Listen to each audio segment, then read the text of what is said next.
Hi, it's RoseandStormTheCastle.com, and here on YouTube you know me as Epic Fantasy. And this is a tutorial on how to make a nice bold terrarium.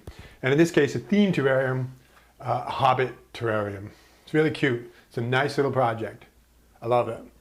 And the little Hobbit hole there. Let's take a closer look.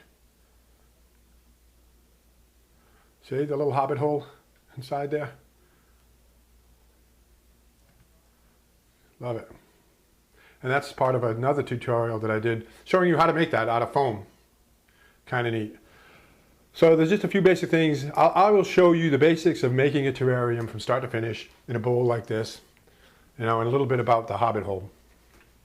A bowl like this is really nice for a terrarium because this curved shape like this actually keeps the humidity level a little bit high inside here. The humidity doesn't escape so well. So the plants will stay healthier.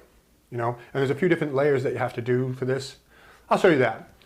This is a Hobbit terrarium and a tutorial on how to make one or any kind of a terrarium. So let's launch right into it. Dioramas, origami, catapults, and trebuchets, telescopes, terrariums, bonsai trees and paper games, swords and shields and real blacksmithing, rattle rockets, animation. I teach the art of real creation. StormTheCastle.com. Let's make something.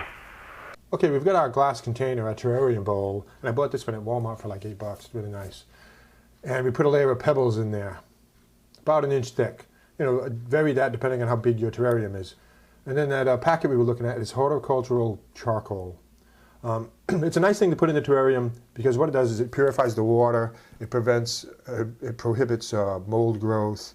It's really nice, but it is optional. You don't have to use any kind of charcoal or activated charcoal in your terrarium. But if you do, put your pebbles in first for drainage, and then put your charcoal in for purity. Like this. It's kind of nice. Just about a half-inch thick. You don't need a whole lot, just a nice layer. And that's the basics of the terrarium. Just a couple more levels, and we'll go through that, and I'll show you a few more things. I do love terrariums, they're wonderful. I've made so many over the years, small ones, large ones, different shaped ones. I made one inside a Tabasco bottle, Next, we're going to put a layer of sphagnum moss. You can use sphagnum moss or Spanish moss, and this is a protective layer. It's like a blanket. You can also use those various weed blankets, and this protects the soil, prevents it from falling down into the pebbles and making all mud, because there's going to be some water down in there. So just lay in a nice coat of sphagnum moss. You can buy it anywhere. And then we'll put on our potting mix. Potting soil works good.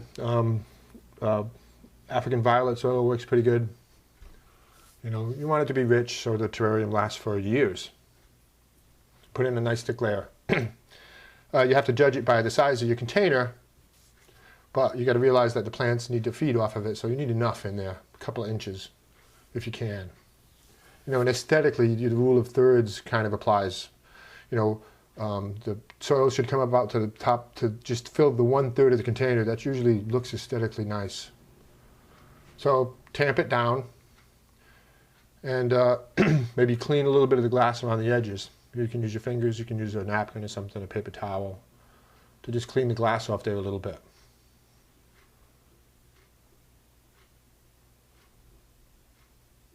And there you go. It looks great. We're ready to put our various objects in. And this is a Hobbit terrarium. So we have our little Hobbit diorama here that I made. And I have a tutorial on that. The link is here if you want to go look at that. And we're going to pop that right in. You could do something like this. You could do any kind of interesting objects you wanted to put in there. You could look at the Brave terrarium to see the things we made for that. So we make our little space for it. And then we insert it right in there and cover up the gold with the soil so it looks good. And think about placement. A terrarium is almost like a little artistic piece. You have to think about the placement of things and how they're going to look aesthetically. See, the Hobbit is a little bit to the forward, so we can have some thick, rich, and tall plants behind it, and you'll see how that looks. So now we're placing the plants, and I'll show you a little bit more about that. But you remove a lot of the soil when you take them out of the little pots, and then you dig a little hole, and you place it in the hole and tamp it down like this. So dig in a little hole, and you place the root ball in there, and then tamp it down nice and tight so it roots. Now here, we just wanted to show you, this is a beautiful little fern that's wonderful for terrariums. You take a lot of the soil out of the roots, not all of it, but some of it, And that'll be ready to be planted in your terrarium. See? Right like that. You can trim those roots too if you want. And there it is. There's that fern planted in there. Right like that. It looks really nice. I love that rich green color.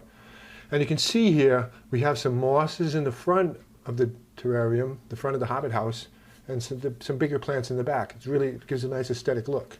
When you take a look at it, see what you're doing. You can take a plant out, put it back in, move them around a little bit. I've even laid them out on the table first to try to get a sense for how I was going to place them. Because you want a variety of color, you want a variety of size and shape. It really makes it interesting looking. Use any tools you can think of. I like to use a coat hanger, use a paintbrush, clean things off, clean the glass, tamp down the plants a little bit, be creative about it. So there you go. There's our nice little Hobbit terrarium. I love it. It's beautiful. Like I said, I love terrariums. Lots of terrarium stuff on my website at stormthecastle.com. And here on my YouTube channel, Epic Fantasy. Leave a comment, give me a thumbs up, give me your terrarium ideas, send me a picture of your terrarium. Thank you very much. Here we go. Here's a few more things. On the top is the Brave terrarium with the LEDs that light up. In the middle is that tutorial on how to make the Hobbit Diorama.